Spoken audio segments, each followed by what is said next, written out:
Kita memakainya setiap hari. Semoga tidak dalam waktu yang bersamaan. Kamar kecil, jamban, kakus, tandas, kloset, peturasan, WC, toilet. Apapun sebutannya, memakai toilet umum tidak selalu menyenangkan.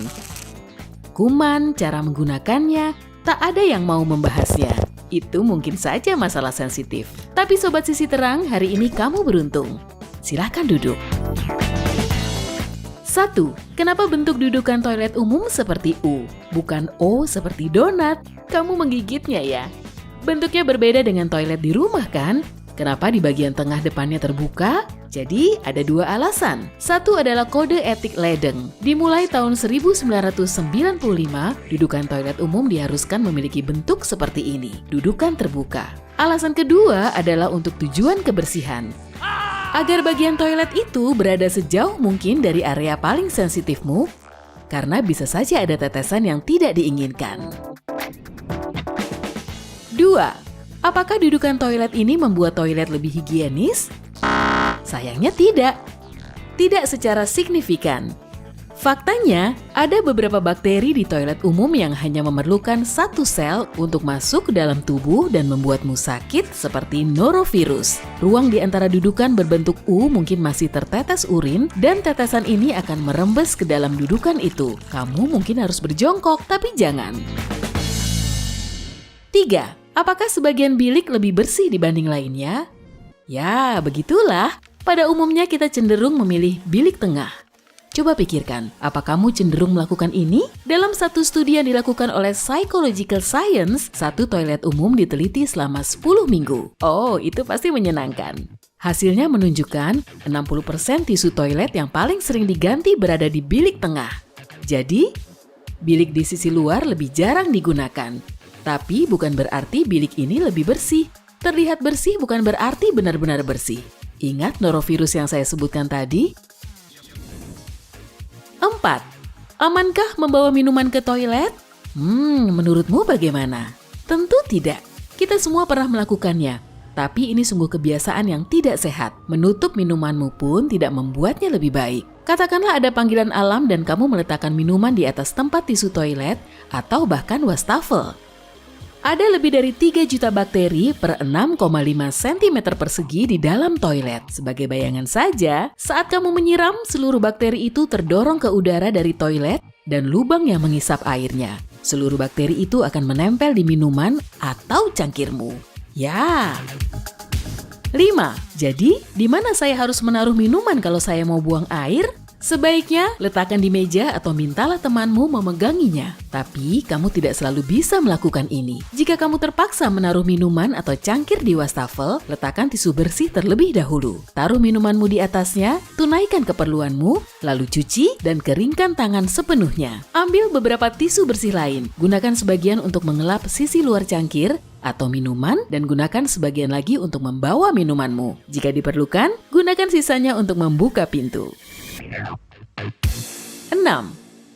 Bagaimana teknik mencuci tangan yang tepat? Selagi membahas kebersihan, mari kita pelajari cara tepat mencuci tanganmu. Pertama-tama, basahkan tanganmu di bawah air mengalir. Suhu air tak terlalu penting, asalkan tetap mengalir. Lalu gunakan sabun cair atau batangan, lebih baik sabun disinfektan. Usapkan hingga berbusa. Gosok sabun di atas tangan dan di antara jarimu. Jangan lupa untuk membersihkan sela-sela kuku. Kamu harus mencuci tangan sedikitnya 20 detik. Bilas kedua tanganmu hingga bersih dan keringkan dengan handuk bersih.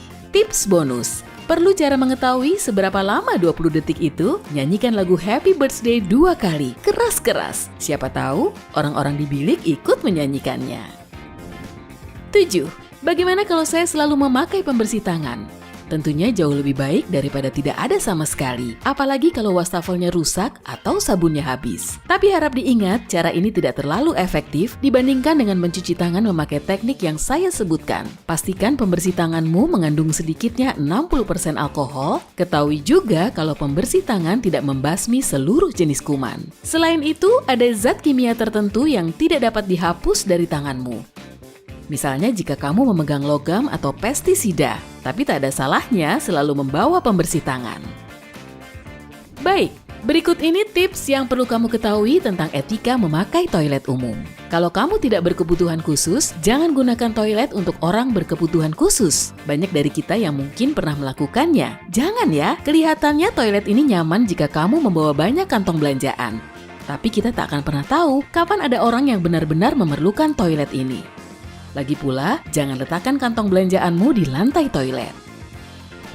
Toilet umum bukanlah tempat dan waktu yang tepat untuk bersalaman. Kalau kamu keluar dan bertemu seseorang yang kamu kenal di toilet, insting pertamamu mungkin bersalaman atau menyentuhnya sambil mengucapkan salam. Tahan godaan ini. Kita semua tahu apa tujuan kita ke toilet. Mungkin juga tanganmu basah setelah dicuci, tapi orang lain mungkin tidak tahu itu. Jangan bercakap-cakap di antara bilik atau urinoir. Ini khususnya di tempat kerja. Kamu dan rekan kerjamu mungkin pergi ke toilet bersama, tapi kamu tidak tahu siapa lagi yang ada di dalam sana atau siapa yang mungkin masuk. Kamu tidak mau ada orang yang ikut mendengar pembicaraanmu. Dan lagi, kita semua ingin buang hajat dengan tenang. Tetap jadikan toilet tempat yang sunyi. Sebagian dari kita harus berkonsentrasi. Saat kamu berada di wastafel, tetaplah fokus. Menurut para ahli, bercakap-cakap di wastafel sambil mencuci tangan tidak disarankan. Menurut mereka, kamu harus fokus membersihkan tangan dan menghindari kontak mata. Cukup masuk, lalu keluar. Ingatlah kalau ini toilet umum. Kamu tidak tahu siapa saja yang ada di dalam, dan kamu pun tidak pernah tahu kalau tak sengaja membuat orang lain tak nyaman. Ada tempat yang jauh lebih baik untuk bercakap-cakap.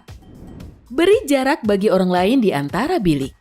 Jika memungkinkan, jangan pilih bilik tepat di samping seseorang. Beri jarak 1 atau 2 bilik jika toiletnya tidak penuh. Rasanya aneh dan tak nyaman mendengar seseorang melakukan hal pribadinya, dan mereka juga tak mau mendengarmu.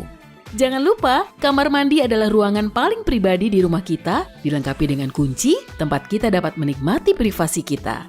Namun, tidak dengan toilet umum. Jadi, berilah privasi untuk orang lain. Toilet umum bukanlah tempat yang tepat untuk ponselmu. Kecuali jika kamu memasang mode senyap, lebih baik menahan diri untuk bermain game di toilet umum. Tidak sopan membuat orang lain ikut mendengar bunyinya, apalagi jika berasal dari ponselmu. Ini juga berlaku jika kamu menelpon seseorang, bahkan saat kamu mengantre. Tak seorang pun ingin mendengarkan pembicaraanmu saat mereka duduk di kakus. Dengan hanya mengeluarkan ponsel saja, itu bisa membuat orang lain was-was. Di dunia media sosial sekarang ini, tak seorang pun tahu apa yang kamu lakukan dengan ponsel itu, apalagi di toilet. Jangan sampai tisu toilet habis. Kita semua pernah mengalami situasi menegangkan saat masuk ke bilik toilet umum yang ramai, tapi tisu toiletnya habis. Apa yang harus kamu lakukan? Menurut para ahli, tak masalah sama sekali untuk meminta tisu ke orang yang ada di sebelahmu lewat celah bawah bilik. Lakukan hal yang sama jika orang di sebelahmu meminta tisu toilet. Kalau gulungan tisu di bilikmu menipis, cobalah sisakan sedikit untuk orang berikutnya. Lalu, beritahu petugas pembersih kalau tisunya habis. Jangan mengguncang pegangan pintu.